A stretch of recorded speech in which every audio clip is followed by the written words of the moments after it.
All right, welcome on into the Wolverine.com podcast. Clayton Safey here with Anthony Broom and Chris Ballas ahead of Michigan's game against UConn.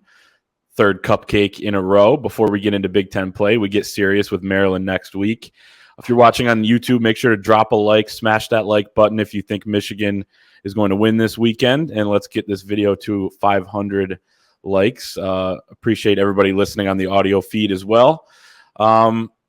Let's break it down and then get to what we predict for this game as well. UConn coming in 1-2. They got losses to Utah State and Syracuse last week. Got hammered at home. The one win over FCS Central Connecticut. Haven't had a winning season since 2010. A little bit of life maybe with Jim Mora coming in, but this is a program that's won 5 games since 2018, including that game a couple weeks ago. So this is this is quite the rebuild. And then it was interesting listening to Jim Mora this week too, and he said he was very frustrated with this. They have an NCAA low of 105 guys on their roster. For some reason, UConn caps them at 105. It's so he is not happy. They got some injuries. They got some depth issues. Obviously, he's a former head coach in the NFL and UCLA. So, I mean, it was a good hire, in my opinion, when they got him this offseason, but it's an uphill climb. What do you guys' initial thoughts kind of on this matchup? Chris, we were talking before. They're probably the best team Michigan's played, which isn't saying a whole lot, but it's still something. It's not saying anything, if we're being honest. So, but you know what? It's a semblance of a football team, right? And you look at Hawaii; those guys didn't want to be there. They didn't have a whole lot of talent. They had a good kicker, and that was about it. So, when you look at them, you knew that was going to be a blowout, name your score type of game. And Jim Harbaugh took the foot off the gas pedal at halftime. I think it's going to be similar in the respect that when they get up big, I don't think it's going to be as quick, number one, because I think they're going to play hard under Jim Mora. This guy has good schemes. He's a pretty good football coach. He just doesn't have the horses. And number two, I think their running game is decent. Now, they played Utah State pretty tough for a while. Yeah, Utah State was ranked at the time, and they ran for like 250 yards. So right. So this is where I think they're going to try to test them. And no, I don't think they're going to give Michigan a game. Obviously, 46 points is a lot, though. I don't think Michigan's going to cover that. We'll see what happens, but I think you got a team there that actually wants to be there, that will show up not just to get the 1.9 million and go back to stores, but they're going to actually play some football. So, or at least try. But Michigan's clearly a heavy favorite for a reason. Want to see more from JJ McCarthy and let him sling it. That's what I wrote as the keys to the game. Stop the run, obviously, but let him sling it and get prepared for the Big Ten action, which starts next week.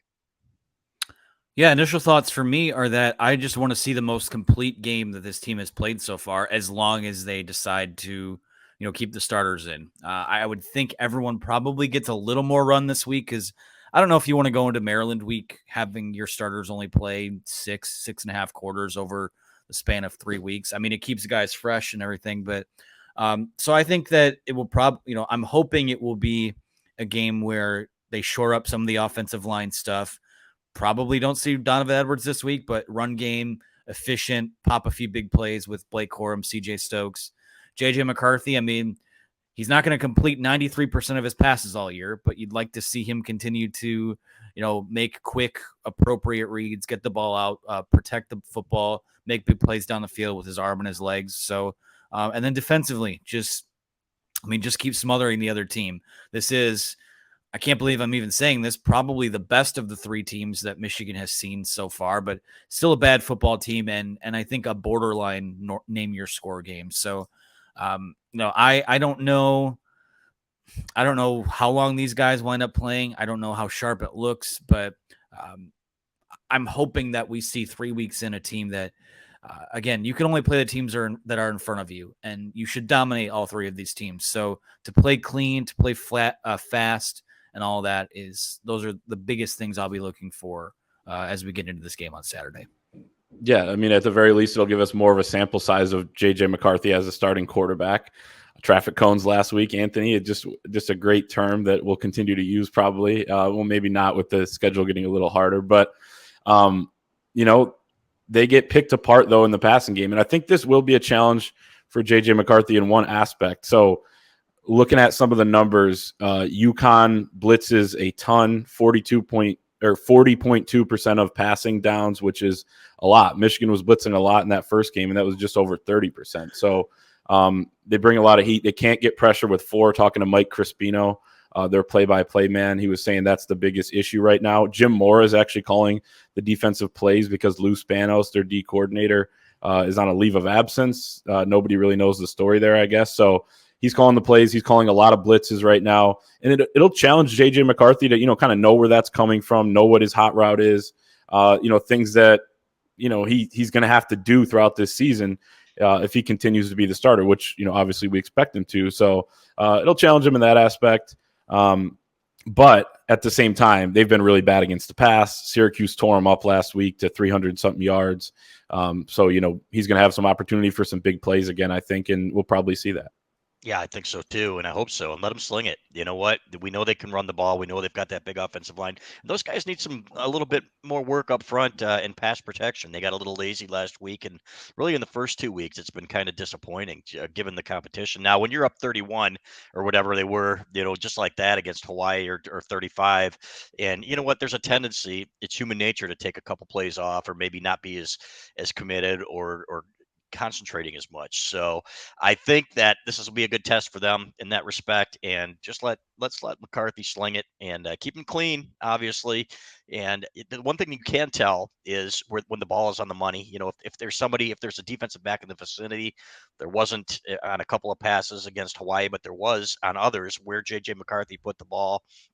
Looked fantastic. So looked every bit the part of an elite quarterback, which is something that Michigan hasn't seen here in a long time. So and one of those dual threats. Somebody was asking, who's the last guy that Michigan really had like this? And they really haven't had a guy that was that good a runner and that great a thrower. Devin Gardner had his moments clearly, but I think JJ McCarthy's even faster than Devin Gardner and really more polished as a runner. So going to be fun to see him progress. There are bigger tests to come, and certainly not a knock on JJ McCarthy, who we think is a great talent. But you're going to learn a lot more about him when you've got more talented defensive players on the field. Yeah, I have a feeling that let JJ sling it or let JJ cook is going to be a recurring theme as long as he's playing quarterback at the University of Michigan. I mean, we talk about how your offensive identity has to be shaped around the strengths of what your team looks like. And right now, I mean, there's no more deadly offensive weapon on the field than what he brings from an arm talent perspective, from a dual threat perspective. I mean, I don't expect him to scramble back there like Denard did, but we've already seen him be a factor several times in his career in the QB run game. So, just Michigan isn't going to, 4 wide receivers or, going to the air raid with JJ. We keep talking about that, but I think they want to keep they want to stay balanced and they want to take what a defense gives them. So, if they're going to play back in coverage and make sure they don't get beat deep, you're going to get hammered by Blake Corum or CJ Stokes or Donovan Edwards when he's healthy. And if they want to stack the box and don't think Michigan can run the football, well, now you can zig when the defense zags. So that's the biggest thing is just, I want to see a little bit of adversity this week. I mean, situationally, like from a personnel perspective, you're just not going to see that until, it gets a little closer athletically next week with Maryland. But there are situations where, again, what does Jim Harbaugh always say? The only way to get better at football is to play more football. So it would be great for him to face a little adversity this week and see where it goes from there. But I think inherently there will be a little more resistance just in that. I think this is a well-coached or a better coached team, I should say, from UConn's perspective, and probably the best talent, in quotation marks, they've seen so far. And I want to see some of the younger receivers too, Clayton, get involved. I want to see more of Andrell Anthony, AJ Henning, those guys, and maybe even a couple of the freshmen in there. So get some other guys some touches as well. Clearly, you've got Ronnie Bell and Cornelius Johnson who are proven, but let's get these other guys some touches here and spread the wealth among the young guys too. Yeah, they had 15 receivers caught a pass in the first game, 11 the second game, but it feels like it's either, those top 3 guys of Cornelius Johnson, Roman Wilson, and Ronnie Bell, or it's kind of, Peyton O'Leary or Colston Loveland, and no Max disrespect Bredesen to those guys, or Max Bredesen with a 56-yard catch and run. But yeah, like an Andrell Anthony, we haven't, Cade threw at him on the pick, but that was just a bad decision and a poorly thrown ball. Let's see Andrell Anthony out there because, man, he's a guy we were really excited to watch, coming into this season. I still think he's going to have a pretty big role. and have a nice year, but we just want to see it. And, this is another opportunity for that. Flipping over to the other side of the ball, UConn starting a true freshman at quarterback in Zion Turner. Taquan Roberson, who transferred in from Penn State, gets hurt in the first half of the first game. He's out for the season. Talking to their play-by-play man, just, too much pressure right now from the offensive line. Turner is not very good when he's under pressure, 4 of 17, like 1.7 yards per attempt. So he's just kind of going through those numbers. And I went back and looked at the Indiana game last year when it was Donovan McCulley, a true freshman for them, against this smothering Michigan defense. And I think he attempted like 18 passes or 20-something passes for 88 yards. And, he was 10 of 24. He's just going to kind of get rid of the ball. There's not going to be much there. Then you look into some even deeper stats with UConn is 5.7 passing yards or air yards per pass, which is one of the lower marks in the country. So it's going to be kind of similar to these first couple games where you have this Michigan defense kind of keeping things in front, making tackles up near the line of scrimmage. And I think it's going to be a tough day for UConn to move the ball. We'll say they do have a decent kicker, made a 54-yarder the other week. So maybe that'll save the shutout. I have you scoring 6 points. But what do you guys think about the Michigan defense here? What do they need to show you, I guess, this week to make you a little more confident going into week 4? Yeah, this is a team that I would think that they would want us to really shorten the game and try to run the ball. We saw what they did in week 1. I don't know how they ran it against Syracuse. Maybe you guys have some of the stats up there. 97 yards. Yeah. Okay. So, but I would think that, they understand that that's their strength. I'd go heavy because Michigan really has not been tested there, if we're being honest, and probably won't be tested there for a while. So there's going to be a team at some point that wants to line up and say, hey, we're looking for a weak spot on the edge. Maybe on a 3rd and 6, you look at a guy on the edge that's out there to rush the passer and you run at him, and bring a couple guys his way. I saw Braden McGregor, for example, out there on one play, and I think in week 1, get blown off the ball. So maybe you try to catch them off guard and you try to run on passing downs and things like that, and maybe shorten the game rather that way. But it's going to be tough for them, But I do want to see Michigan's run defense and how those guys hold up against the run. And I think that's what they're going to try to do. So there's no way that they're going to get into one of those games where they just air it out 50 times and understanding that they just aren't going to have success there. So maybe, some screen passes, things like that.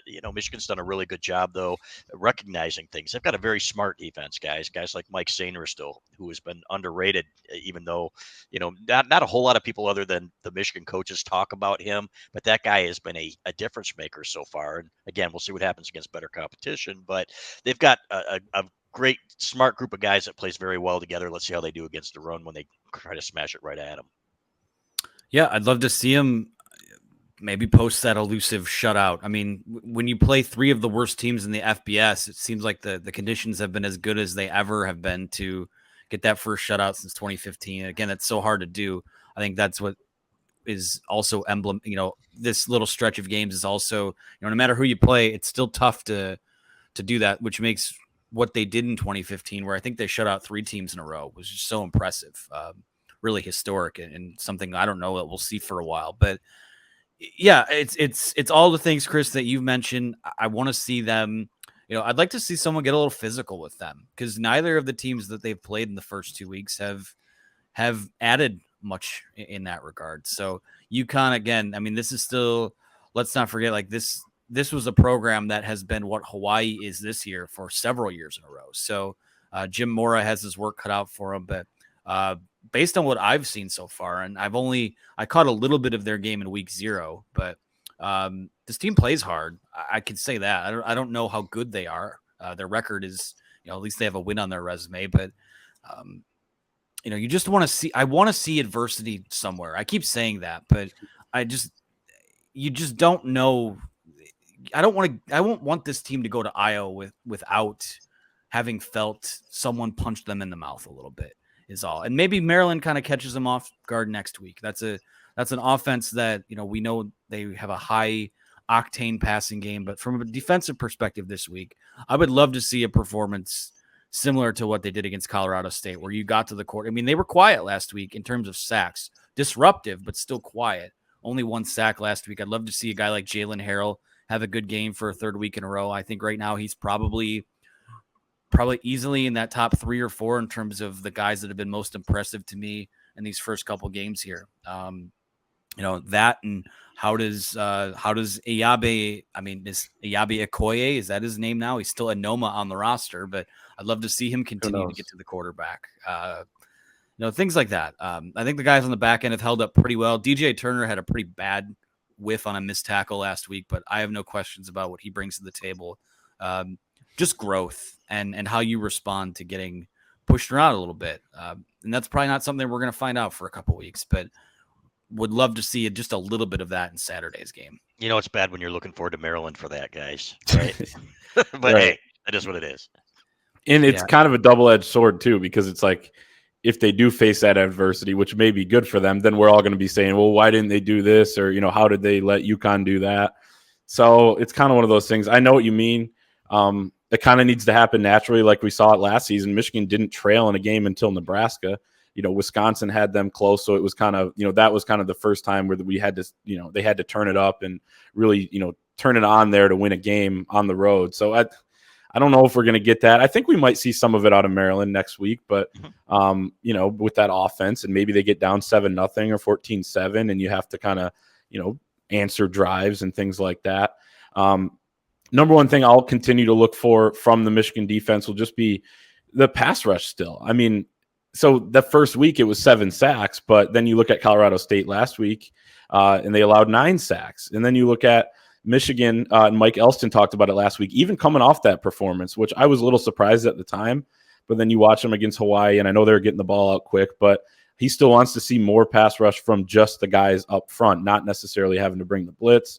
21% pressure rate with 4 or less pass rushers for Michigan, 105th in the country, and you've played those 2 opponents. So it's something to watch. It's still going to be a question mark for me, I think, going into the Big Ten season, no matter what, because of the level of competition. They have some capable bodies there, but I want to see some more out of those guys. But I agree, it's going to be a lot of the stacking up against the run in this game. They got a good running back, Nathan Carter, but we'll see. We'll see how much success he has against a Michigan team that is going to be ready to kind of gang up on him at the line of scrimmage there. Should we get to our picks for this game and move on there? Before we do so, let's talk about PrizePicks. Football is back. There isn't a better way to enjoy watching your favorite team than by playing daily fantasy with our friends at PrizePicks. PrizePicks is the simplest form of real money daily fantasy sports, and it just pits you against the numbers. Whether you're a fantasy sports nut or a casual fan looking to add some excitement to the games, PrizePicks is the perfect game for you. It's the best way to have action on the game in states like Michigan, Kentucky, Alabama, Florida, Texas, Georgia, and over 70% of the United States. PrizePicks is currently operational in over 30 states and Canada, not Ontario. You simply select 2 to 5 players and predict if they will go more or less than their PrizePicks projection. You can win up to 10 times your money on any entry. I've won a couple of these over the last few weeks. I've also lost 1 or 2. This week, a couple picks. I'm going, away from the Michigan game. I think it's going to be tough to predict. I have lost on those ones the last couple of weeks because the backups come in. You never know what's going to happen. So here's what I have. Michael Penix, Washington's quarterback, over more than 280.5 passing yards against Michigan State. And then USC quarterback Caleb Williams, less than 300.5 passing yards against Fresno State. He threw it for over 300 last week against Stanford, but he played the whole game. Fresno's terrible. I think he's going to come out early. It'll be kind of one of those Michigan situations. And then Hutch, our great producer, has Louisville quarterback Malik Cunningham, more than 60.5 rushing yards against Florida State, an obscure one, as we have come to expect from Hutch. And a non-obscure one, J.J. McCarthy, more than 220.5 passing yards. What do you guys have this week? Yeah, I've got that as well. I've got more than 220 for J.J. McCarthy. I think he's going to be in there a little bit longer this game, and I think he's going to light it up again. I think he's got some. I think they're going to make a point to try to get some of those younger guys some touches too. So maybe Andrell Anthony has a big game. So and then I like the not the under, but less than for Michael Penix against Michigan State. I think they're going to have a little bit of success running the ball. Penix, I think, can do some things with his feet too, but Penix To me, I think Michigan State is going to lose that game out there, and I think Penix will have a big game, but not quite 280. Okay. Yeah, I'm going to stick with that game while we're talking about it. I'm going to go to Peyton Thorne, and I'll say that he will have more than 1.5 passing touchdowns. Was not good last week against Akron, threw a pair of picks, but 4 of them in the season opener against Western Michigan. We know that they want to air it out. We'll see what happens with some of the injury stuff they have going on offense, but I'm going more than 1.5 passing touchdowns for him. And because Chris's guy, JJ McCarthy, is going to air it out, I have more than 4 receptions for Ronnie Bell on Saturday. So more passes means more targets to go around. I think that he's a guy who stands to feast over the middle of the field. Saw him catch a pass on a crossing route last week. He caught a touchdown on a quick little slant. So I think in the quick passing game, as they look to get JJ in a rhythm again, Ronnie Bell's a guy who's going to feast a bit. So I'm going to go more than 4 receptions for Ronnie Bell as he continues to shake the rust off from not playing football for a year. CB, I'm going to talk more about Michael Penix and why I picked that when we get to that game. But download the PrizePicks app or visit prizepicks.com and sign up using the code Wolverine to get an instant 100% bonus on $100 on your first deposit. So if you deposit $100, up to $100 on your first deposit. If you deposit $100, PrizePicks will give you $100. If you deposit $50, PrizePicks will give you $50, and so on. Don't forget, that's the PrizePicks app or prizepicks.com and the code Wolverine to claim your bonus today and take your viewing of your team to the next level this season. Let's get into our Michigan predictions. As I believe it was mentioned earlier, Michigan a 47.5-point favorite, the over-under at 60 points. Check out our staff predictions article at thewolverine.com. Chris putting that together with all of our picks, including Doug Skeen, John Borton, all those guys. I believe Karsh's is TBD at time of recording. But I've got Michigan winning. I've got Michigan winning 52-6 in this game, which would be not covering that. I got a little over ambitious with the 73-0 last week, but as we talked about, they called off the dogs a little bit. That's what they do, right? And that's what they're going to do. And this is the chance for Jim Harbaugh to get some of those guys in who will not get a chance to play for much of the year. So he's going to want to do that. So I think 45-10 is what I've got. And I don't think the score will be anywhere near is going to be indicative of how close it is. Just kind of like Hawaii. They could have won that game 100-something-0, fellas, before he called off the dogs. And they're going to run the ball a little bit and take the foot off the gas. So I've got 45-10. And I think it'll be a big advantage at halftime, and then they coast to a win. Yeah, looking through the staff picks, I think I'm the highest on Michigan's offense this week. I think they finally do put up that elusive 60 burger. I have 63-13.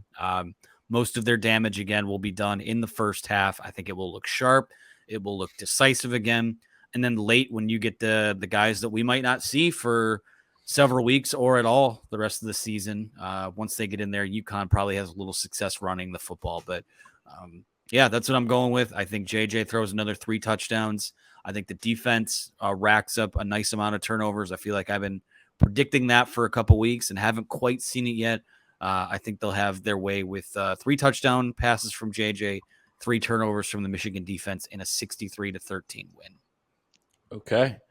Harbaugh has said he wants to have a roster full of guys that have all played in game action. They're at 112 right now out of around 130. So, I mean, will we see some guys that even haven't played in the past this weekend potentially? So, yeah, it'll be interesting to see how it kind of plays out. It all depends on if you go quiet for a series or two in the second quarter and UConn does have a longer drive, behind their run game, then, you might not be up as much at halftime, but then you may, pour it on them in the third quarter. So it just kind of depends on game flow. But offensive player of the game prediction, I would say last week, probably JJ or Roman Wilson, who has been 3 touchdowns on 4 touches, which is incredible this year.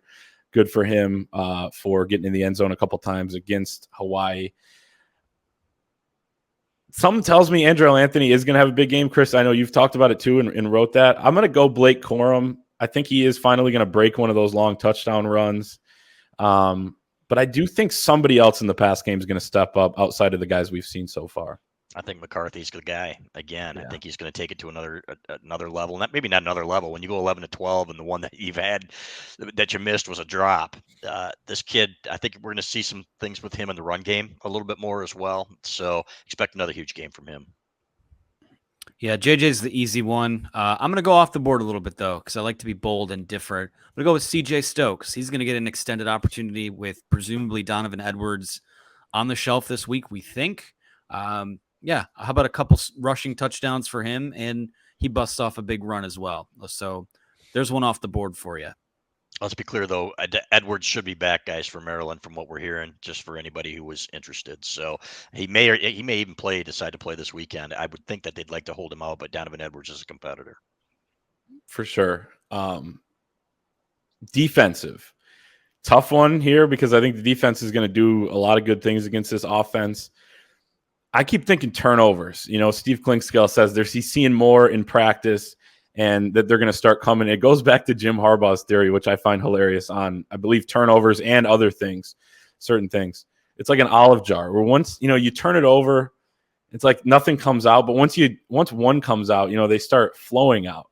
So that's kind of what it's like with turnovers. I think they're going to get multiple again in this game. We didn't see any last week, but we had, saw 2 against Colorado State. I don't know who it's going to be. Probably I'm going to go DJ Turner maybe as making a big play. Maybe, Zion Turner gets pressured and, Turner gets one that falls right in his lap. I'm going with Shane Ristel. I think this is a kid with great instincts. He's going to read the quarterback's eyes. He's going to jump one and pick one off. He's going to probably have a pick six, as a matter of fact. And if that happens, probably. Yeah, no, I'm not saying that. I'm going to say that there's a good chance that he's going to get a pick, or a decent chance he's going to get a pick, though. He's going to get his hands on some balls. Let's put it that way. Yeah, off the board again for me. I think defensive player this week and a turnover this week. McCarthy Page, a guy that we've heard a lot about, a guy that has gotten a lot of looks in those 3 safety sets that Michigan runs out there. Nothing but good things to be said from Steve Klinkscale and other people that have spoken about his development. So I think this could be a week where we see him step up a bit, but still waiting on that first one from Will Johnson too. But McCarthy Page, and I've been on Jalen Harrell too. So, but we'll stick with McCarthy Page this week, kind of from the clouds, having the defensive player of the game. Yeah, he was all over the place last game. They were moving him around between, safety and even playing up next to the linebackers and the nickel. He can do some things. So he has definitely stepped up for this defense. Let's move on to our week 3 college football picks. No man knows the future, but we'll predict it, and we'll see what happens this weekend. We got a pretty good slate of games. Last week I was like, yeah, not great. And then it turns out to be pretty epic before the Michigan game. When you look at Alabama, Texas, Notre Dame going down, which, again, you hate to see. But let's start with Oklahoma at Nebraska. And that was, part of the storyline as well. Scott Frost getting canned on Sunday. Mickey Joseph, the interim head coach. I will not bet this, but I have Nebraska covering 11 points at home. They're going to fight for Mickey Joseph. Apparently, from what I've heard, he's good friends with Coach O. He, coached with them there in 2019 for, that national title team. Coach O, the best interim coach of all time, interim ed. I don't know. Maybe they'll have some fight in them. They kept it close against Oklahoma last year, so give me the Huskers. Not this year. I think Oklahoma's going to roll, and I think that team's dysfunctional. And yeah, they got rid of the head of the cancerous snake, right? But at the same time, they really don't have anything to play for. Maybe this is it. Maybe they say, hey, this is our game, our game of the year type of thing. But I like Oklahoma to roll in this one. Yeah. God, I'll have to pick this game in the picks column eventually. But for the purposes of this show, I'll go with Nebraska. I think it's less to do with – Nebraska will get seems like the week after a coach gets fired, there's always a bit of a lift, if not for just a week with a team. I think Oklahoma, just like Notre Dame, just like Texas A&M, is woefully overrated. And I don't know if I don't think Nebraska will win this game, but I do think that they'll give them another fight. And it'll be another week where a team that was ranked sort of in line with Michigan or around Michigan kind of shows its rear end to the nation. So that's my pick. I'm glad I'm not the only one taking that, because when it doesn't happen, I don't have to just get railed on myself. But so thank you, Anthony, for taking that along with me. BYU at Oregon. Oregon 3.5-point favorites. BYU, what a win late last Saturday night, 26-20 in double overtime. over Baylor.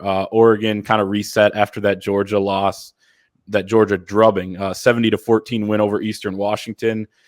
I think BYU will be, I don't know, maybe a little letdown here. Oregon, now we're sleeping on them just because they got blown out by Georgia, even though they were supposed to. Gut tells me that Oregon maybe wins and covers the 3.5. I think you're probably right, but I'm going with BYU, and I think it's just because I don't like the way Oregon operates. So Yeah, I don't know. It is fair. what it is. So I'll take BYU in this one. I'm going with BYU as well for the same misguided reason as last week, that I think we just need a team from independent group or group of 5 that stays annoying in the college football playoff discussion all year, and they're the best shot that anyone has. So I'm not crazy about Oregon, not crazy about Dan Lanning. So here's another loss for you on a silver platter to send your fan base into turmoil, and yet another program that shows its rear end to the world after an offseason of people piling on Michigan. That's fair. I don't know. BYU's got God on their side, so, it gives them an edge. But here comes the hate mail. Penn State at Auburn. Auburn, 3-point underdogs at home. Could get ugly, 47.5 over under. So low scoring, grind it out type of game. But I'm just torn on this thing. I've gone back and forth. I have written down that I want to take Auburn, but I think I'm going to take Penn State. Yeah, I'm with you. And I think, what, they played in that hostile environment. You don't get to often say that about Purdue, but that was a great environment on that Thursday night. They played there. Sean Clifford's been there forever. You know what? I like Penn State and an ugly one here to cover the 3. I'm with you. Auburn 1-4 against the spread in their last 5 games against a Big Ten team, and I happen to think they kind of stink. So I'm going with Penn State.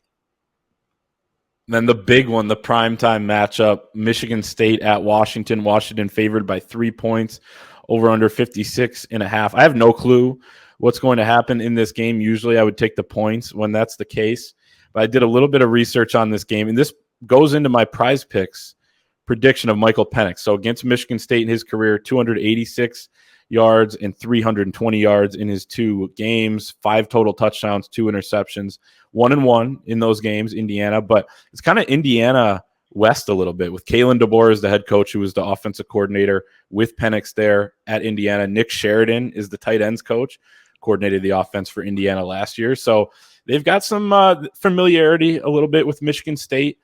Michigan State has not beaten a Pac-12 team on the road since 1957, 0-3 since 2008, including the last one at Arizona State in 2018.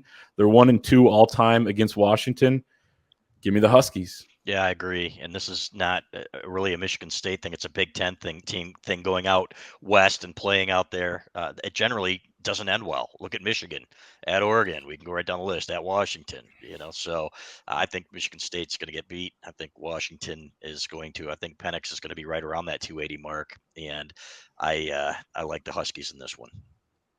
I've been saying it on the board all week. This line screams sucker bet. Like, when you objectively step back and look at it, it doesn't make a lot of sense that the 11th ranked team in the country is going out to play a team that was 4-8 last year. You're coming off an 11-2 season, and you're a 3.5 point underdog. Last time that I looked, the spread consensus on Odds Shark was like 76% of the people were on the Michigan State 3.5. I'm going Washington. Something is amiss here, and when it doesn't feel right, something's definitely up. So I'm going to stick with Washington, and little early season L for Tuck coming.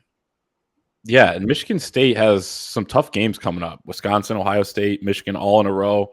Minnesota's in that mix as well. I believe Maryland might be sprinkled in, but it's 5-6 games of pretty tough challenges. And Peyton Thorne seems to have taken a step back so far this season against MAC competition only, Western Michigan and Akron. And then Jaden Reed, wide receiver, may not play after missing last week's second half. So signs kind of point towards Washington. It's kind of a rat line, Anthony, is the way I would put it. Last game, actually second to last game. We'll talk about another one really quick. Miami at Texas A&M. A&M coming off the loss to App State. Who would lose to Appalachian State at home?